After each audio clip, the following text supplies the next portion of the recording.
ദൈവവചന ചിന്തകൾ കേൾക്കുന്ന എല്ലാ മാന്യ ശ്രോതാക്കൾക്കും ക്രിസ്തീയ വന്ദനം. ഇയ്യോബിന്റെ പുസ്തകം 23-ാം അധ്യായം 2-ാമത് വാക്യം, അവൻ്റെ കൈ എൻ്റെ ഞരക്കത്തിന്മേൽ ഭാരമായിരിക്കുന്നു എന്ന വചനമാണ്. അത്യുന്നതനായ ദൈവത്തിൻ്റെ കരം എൻ്റെ വേദനയ്ക്കു മീതെ മറ്റൊരു വേദനയായി വയ്ക്കുന്നു എന്ന് ഇയ്യോബ് ഓർമ്മപ്പെടുത്തുന്ന വാക്കുകളാണ്. വേദനയ്ക്കു മീതെ വേദന, കഷ്ടതയ്ക്കു മീതെ കഷ്ടത, സങ്കടങ്ങൾക്കും മീതെ സങ്കടം, രോഗങ്ങൾക്കും മീതെ രോഗങ്ങൾ എന്നൊക്കെ പറഞ്ഞാൽ അതിരുകളില്ലാത്ത, അവസാനമില്ലാത്ത, തുടർമാനമായുള്ള വേദനകളുടെ ചരിത്രങ്ങളാണ് ഭക്തൻ ഇവിടെ ഓർമ്മപ്പെടുത്തിയിട്ടുള്ളത്. നാം അപ്പോസ്തല പ്രവൃത്തികളുടെ പുസ്തകം 27-ാം അധ്യായത്തിലേക്ക് ഒന്ന് കടന്നു വരുമ്പോൾ, ബന്ധനസ്ഥനായി നിൽക്കുന്ന പൗലോസിനെ കൂട്ടിക്കൊണ്ട് വിസ്തരിപ്പാനായിട്ട് കൊണ്ടുപോവുകയാണ്. ആ യാത്രയിൽ അവർ കടന്നു പോകുന്ന പടകിന് എതിരെ അതിശക്തമായ പ്രതികൂല കാറ്റ് ആഞ്ഞടിക്കുകയും ഏറിയ പകലുകളും രാത്രികളും സൂര്യനെയോ ചന്ദ്രനെയോ പോലും കാണുവാൻ കഴിയാതെ വരികയും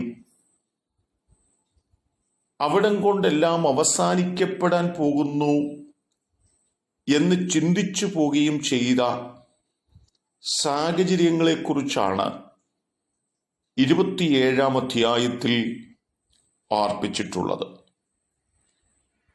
പാറയിടുക്കുകളിൽ കപ്പൽ ചെന്ന് പ്രവേശിച്ചിട്ട് എല്ലാം തകർന്നു പോകുമെന്നൊക്കെ ചിന്തിച്ചു എങ്കിലും അത്യുന്നതനായ ദൈവം പൗലോസിനോട് സംസാരിക്കുകയും ആ കഷ്ടതയുടെ നടുവിലൂടെയുള്ള യാത്രയിൽ ദൈവത്തിൻ്റെ മഹത്വം വെളിപ്പെടുകയും ചെയ്തു എന്ന് വായിക്കുന്നുണ്ട്. വളരെ പ്രയാസപ്പെട്ട്, വളരെ ബുദ്ധിമുട്ടി അവർ ലസയ്യ പട്ടണത്തിന് സമീപത്തുള്ള ശുഭ തുറമുഖത്തൊക്കെ എത്തി. അവിടെ നിന്ന് മെലീത്ത എന്ന് പറയുന്ന സ്ഥലത്തും അവരെത്തുമ്പോൾ ആ വേദനയ്ക്കൊരറുതിയായി എന്ന് ചിന്തിച്ചു. എന്നാൽ 28-ാം അധ്യായത്തിൽ 1 മുതൽ 4 വരെ വാക്യങ്ങൾ വായിക്കുമ്പോൾ,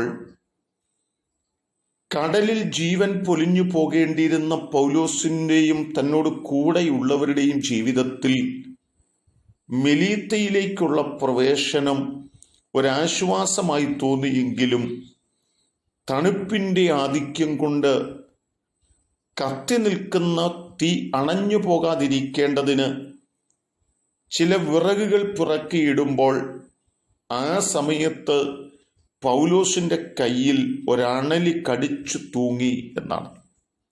കഷ്ടതയുടെ മീതെ കഷ്ടത, വേദനയ്ക്ക് മീതെ വേദന.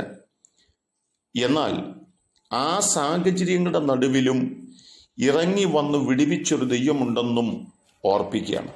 ഇയ്യോബിൻ്റെ ജീവിതത്തിൽ വേദനയ്ക്ക് മീതെ വേദനയുണ്ടെങ്കിലും ഒരു വലിയ ഉത്തരം ദൈവം നൽകിയിട്ടുണ്ട് എന്നോർക്കുക.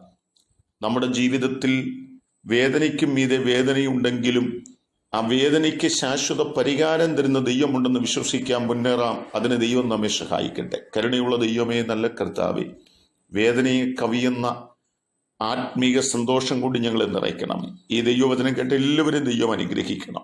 യേശു കർത്താവിൻ നാമത്തിൽ തന്നെ ആമേൻ.